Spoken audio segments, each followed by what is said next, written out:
বাংলা ধারাবাহিকের জগতে খুবই চেনা মুখ তনুশ্রী গোস্বামী। পার্শ্ব চরিত্রে অভিনয় করেও তিনি টেলি দুনিয়ায় নিজের জায়গা পাকা করেছেন। তাকে শেষবার দেখা গিয়েছিল তুই আমার হিরো ধারাবাহিকে। তারপর হঠাৎ করেই তিনি পর্দা থেকে হারিয়ে যান। সদাই হাস্যমুখের এই অভিনেত্রী সোশ্যাল মিডিয়াতেও ভীষণভাবে অ্যাক্টিভ। তবে বেশ কয়েকদিন ধরে সমস্যায় রয়েছেন তনুশ্রী। সোশ্যাল মিডিয়াতে আভাস দিলেও পুরোটা জানাননি ঠিক কি হয়েছে তাঁর। তনুশ্রীর পরিবারের উপর দিয়ে ঝড় বয়ে গিয়েছে। 2012 সালে কিংসুক চক্রবর্তীকে বিয়ে করেছিলেন তিনি। তাঁদের কোনো ছেলে মেয়ে না থাকলেও দীর্ঘ 14 বছরের সুখী দাম্পত্য জীবন তাঁদের। কদিন আগেই আচমকা অসুস্থ হয়ে পড়েছিলেন তাঁর স্বামী। ব্রেন টিউমার ধরা পড়ে তাঁর। আর তখন থেকেই অভিনেত্রীর হাতে কাজও নেই, বাড়িতেই বসেছিলেন তখন। আর তারই মাঝে স্বামীর এরকম অসুস্থতা আরও চিন্তা বাড়িয়ে দিয়েছিল।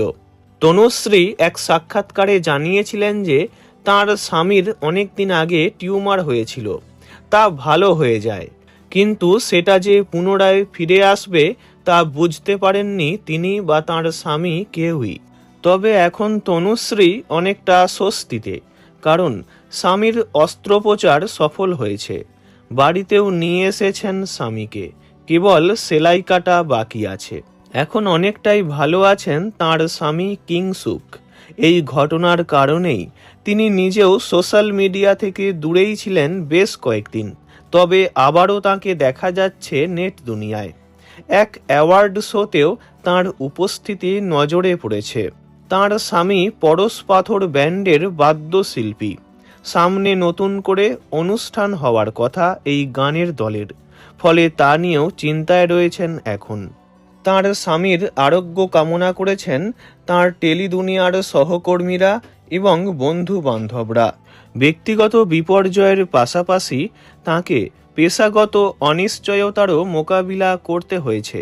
মাঝে প্রায় 2 মাস তাঁর হাতে কোনো কাজ ছিল না। এ প্রসঙ্গে যদিও তিনি বলেন, এই ইন্ডাস্ট্রিতে অনেক সিনিয়র অভিনেতা কাজ পান না, সেখানে আমার 2 মাস বসে থাকাটা খুব তুচ্ছ ব্যাপার।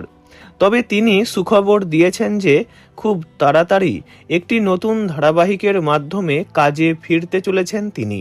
মানসিক যন্ত্রণার কারণে কয়েকটা দিন তিনি দূরে থাকলেও আবারও পরিস্থিতি স্থিতিশীল হওয়ায় তিনি ধীরে ধীরে স্বাভাবিক ছন্দে ফেরার চেষ্টা করছেন।